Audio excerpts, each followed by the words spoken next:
បាទជំរាបសួរពុកបងប្អូនបាទសប្បាយទេបាទថ្ងៃនេះខ្ញុំបាទសូមធ្វើវីដេអូដើម្បីឆ្លើយតបនៅខមមិនរបស់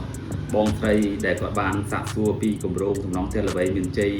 លីមដាផ្លូវ58ឋានទីតាំងនៅម្ដុំណាបាទអញ្ចឹងសម្រាប់ទីតាំងគម្រោងសំណង់ផ្ទះល្បីមានជ័យលីមដាផ្លូវ58នេះគឺនៅតាមបណ្ដោយផ្លូវជាតិ58បាទអញ្ចឹងបើសិនជាពុកម៉ែបងប្អូនធ្វើដំណើរពីភ្នំពេញមកដល់រមូលផ្លូវ58ពុកម៉ែបងប្អូនបាត់ស្ដាំធ្វើដំណើរមកត្រឹមតែ5នាទីនឹងមកដល់ទីតាំងគម្រោងយើងបាទហើយសម្រាប់ពុកម៉ែបងប្អូនធ្វើដំណើរពីច្រកអន្តរជាតិប៉ោយប៉ែតមកដល់រមូលផ្លូវ58ពុកម៉ែបងប្អូនបាត់ឆ្វេងបាទអញ្ចឹងធ្វើដំណើរពីរមូលផ្លូវ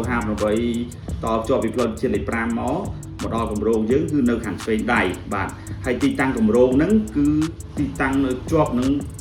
រោងចក្រដំឡើងរថយន្តតែម្ដងងាយស្រួលរកបាទហើយទល់មុខហ្នឹងក៏មានរោងចក្រ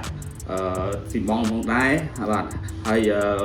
មានផ្លូវជាច្រើនទៀតដែលមកទីតាំងគម្រោងហ្នឹងបាទអញ្ចឹងពុកម៉ែបងប្អូនចង់ធ្វើដំណើរតាម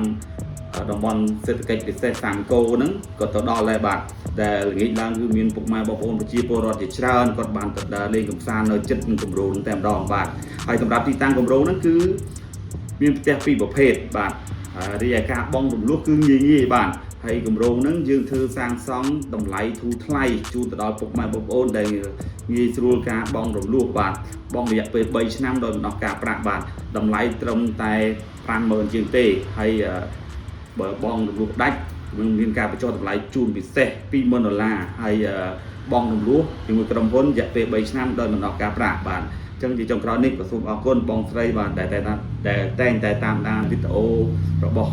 ក្រុមហ៊ុនសំណង់ផ្ទះល្បីមានជ័យយើងខ្ញុំបាទសូមអរគុណសូមគោរពលា